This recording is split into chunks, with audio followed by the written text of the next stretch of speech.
15 წლის შემდეგ კლუბ ალაზნის ფეხბურთელი დავით სოლოღაშვილი და მისი მეგობრები დავით კევლიშვილი, გიორგი ჭუნიაშვილი და ბახვა ამბიძე დაუბრუნდნენ გურჯაანს, რათა მუნიციპალიტეტში ბავშვთა ფეხბურთი განავითარონ. თემაზე ვრცლად ვისაუბრებთ ალაზნის ყველა დროის ერთ-ერთ საუკეთესო ფეხბურთელ დავით სოლოღაშვილთან. გამარჯობა, დიდი მადლობა, რომ მონაწილეობთ ჩვენს გადაცემაში. გამარჯობათ, მოგესალმებით. მადლობა მოწვევისთვის, მივესალმებით თქვენს მაყურებელს. რა მდგომარეობაში არის საფეხბურთო ინფრასტრუქტურა გურჯაანის მუნიციპალიტეტში და სტადიონის ადმინისტრაციული შენობა და მინდვრის საფარი აკმაყოფილებს თუ არა თანამედროვე სტანდარტებს? გურჯაანის ამჟამინდელი სტადიონი არ აკმაყოფილებს დღევანდელ სტანდარტებს, მაგრამ როგორც ვიცით, ბევრჯერ გაჟღერდა პრემიერ-მინისტრის მხრიდან, რომ გურჯაანში აპირებენ სტადიონის მშენებლობას, სტადიონების მშენებლობას, აგრეთვე აღსანიშნავია, რომ მარტო გურჯაანში არა, კახეთის 4 მუნიციპალიტეტში, თელავში, ყვარელში, ახმეტაში, რაც არის დაანონსებული სტადიონების მშენებლობა. აი გურჯაანის მუნიციპალიტეტი რატომ შეირჩა რა კრიტერიუმის მიხედვით? გურჯაანში ძალიან თბილი და ტკბილი მოგონებები მაქვს და ჩემ მეგობრებს ერთად თამაშობდით 90-იან წლებში და რომ ჩამოვედით, ნახეთ, რომ ბავშვები, პერსპექტიული ბავშვები არიან და შეიძლება მათთან მუშაობა, ანუ გაწეულია იმ მწვრთნელების დიდი შრომა, რომლებიც ამჟამადაც მუშაობენ გურჯაანში ფეხბურთში და მათი დიდი დამსახურებაა, რომ არიან ის პერსპექტიული ბავშვები, რომლებთანაც გვიწევს ახლა ჩვენ მუშაობა. დიახ, აი რა გეგმა გაქვთ, როგორ აპირებთ, რომ ბავშვებს შეუწყოთ ხელი და მათ მიაღწიონ წარმატებას? ჯერ დავიწყებ იქიდან, რომ გურჯაანში არის ტრადიცია, საფეხბურთო დიდი ტრადიცია.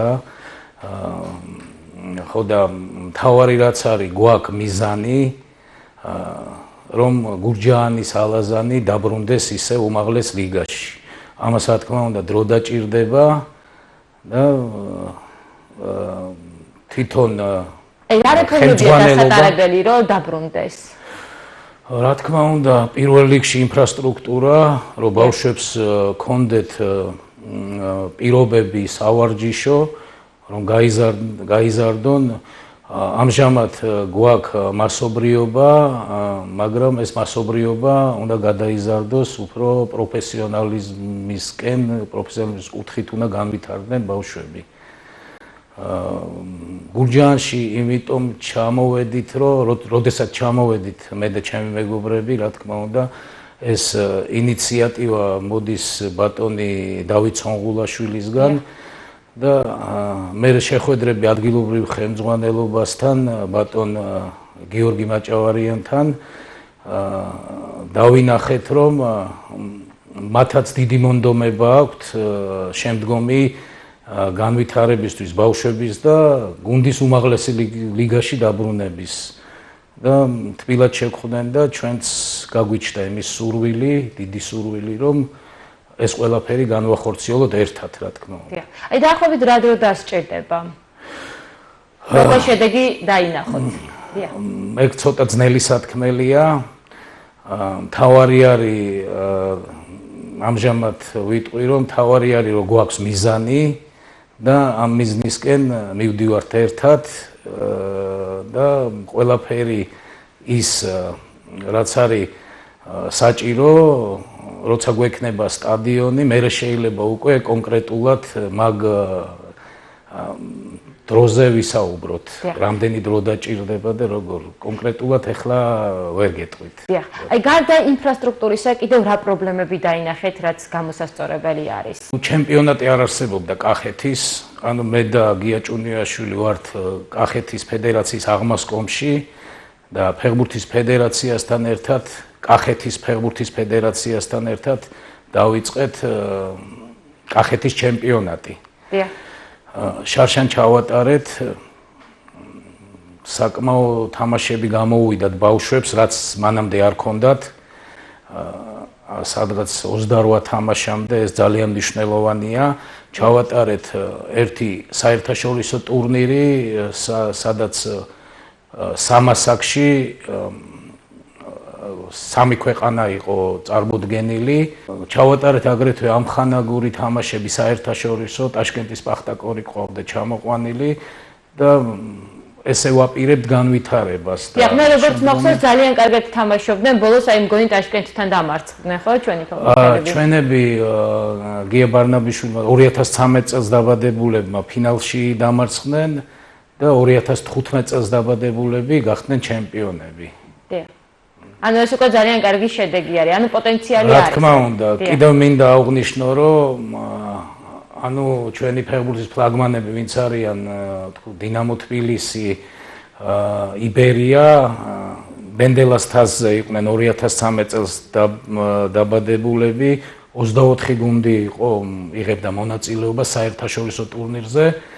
ჩვენები გავიდნენ მერვე ფინალში და ანუ ყველა თამაში ბათუმის დინამოს მოუგეს ჯგუფში და დამარცხდნენ მხოლოდ ჩემპიონთან და ვიცე-ჩემპიონთან. ანუ ფინალისტებთან დამარცხდნენ. დიახ. ეს ძალიან დიდი შედეგია. ასეთი კარგი თაობა რო არის და ასეთი მონდომებულები არიან, ხომ არ არის ამის დამსახურება ისიც, რომ მათ სტიმული მიეცათ ჩვენი ქართველი ფეხბურთელების წარმატების შემდეგ? რა თქმა უნდა, ამ ჩვენი ფეხბურთელების წარმატების შემდეგ მასობრიობა გაიზარდა, რაც უმნიშვნელოვანესია და მათ უფრო მეტი ბავშვი დასაქმდა ფეხბურთით და რა თქმა უნდა, სწორება აქვთ იმ ჩვენ ვარსკვლავებზე და ცდილობენ უფრო მეტი მონდომებით, რომ გაიზარდონ პროფესიონალებად. ხომ არ გეგმავთ, რომ საერთაშორისო ტურნირებშიც მიაღებინოთ მონაწილეობა? ალბათ ეს გარკვეულ ფინანსებთან არის დაკავშირებული, მაგრამ რადგან გადაწყდა და არის სურვილი, რომ განვითარდეს ჩვენს მუნიციპალიტეტში ეს მიმართულება, ალბათ ამისთვისაც იქნება ხომ გამოყოფილი გარკვეული თანხები? რა თქმა უნდა, ჯერ პირველ რიგში ალბათ ეს ყველაფერი ნაბიჯ-ნაბიჯ უნდა წავიდეთ, სხვანაირად ვერ მოხდება. აი და ეს ნაბიჯები რა არის? აი რომ დავიწყოთ, პირველი ინფრასტრუქტურა, დიახ. პირველი ინფრასტრუქტურა, რა თქმა უნდა, მე ვფიქრობ, რომ სტადიონი რო გაკეთდება, 3 სტადიონზეა ლაპარაკი გურჯაანში, გურჯაანი ცენტრი უნდა გახდეს საფეხბურთო, ანალოგი ალბათ 2-3-ია საქართველოში. და გურჯაანი ალბათ კახეთის რეგიონისთვის, ყველა მუნიციპალიტეტისთვის ყველაზე ხელსაყრელი ადგილია. გურჯაანი თან 3 საუკეთესო მოედნით უკვე აქ შეიძლება საერთაშორისო ტურნირების ჩატარება. წელსაც დაგეგმილი გვაქვს ვატარებთ კახეთის თასს, ეს არის საერთაშორისო ტურნირი. უკვე ეს ჩატარდება აგვისტოში და უკვე გამოთქვეს გუნდებმა, არის აზერბაიჯანის, არის ყაზახეთის, უზბეკეთის გუნდებმა უკვე დაგვიკავშირდნენ და გვეკითხებიან ჩატარდება თუ არა და რა თქმა უნდა აგვისტოში ჩავატარებ და საჯობა ეს არის ერთ-ერთი ყველაზე საჭირო ნიუანსი, იმიტომ საჯი განსაზღვრავს შეჯიბრის ორგანიზებას, რა თქმა უნდა და სამართლიან თამაშს საჯი განსაზღვრავს და ეს აუცილებელია რა. მაგის გარდა კიდევ ჩემპიონატის გარდა კიდევ ვატარებთ ფესტივალს. წელს გეგმავთ 8 მუნიციპალიტეტს მივაღებინოთ მონაწილეობა. ამით გაიზრდება ბავშვების თამაშების რაოდენობა, რაც მთავარია, რა თქმა უნდა, კიდე საერთაშორისო ტურნირები, საერთაშორისო ამხანაგური მატჩები და გვაქვს კიდე ფესტივალი, სადაც ყველა მუნიციპალიტეტის ის ბავშვები, რომლებიც ჩემპიონატში ვერ ითამაშებენ, ითამაშებენ ამ ფესტივალზე. ანუ სადღაც 48 გუნდი გამოვა ამ ჩემპიონატში და ფესტივალზე, დიახ. ანუ ყველა ბავშვმა უნდა ითამაშოს, ეს აუცილებელი პირობაა. დიახ, რომ ალბათ გამოცდილებაც მიიღონ, ხო, თამაში. რა თქმა უნდა, სპარინგის გარეშე ბავშვი ვერ გაიზრდება არა მარტო ფეხბურთში, სპორტში.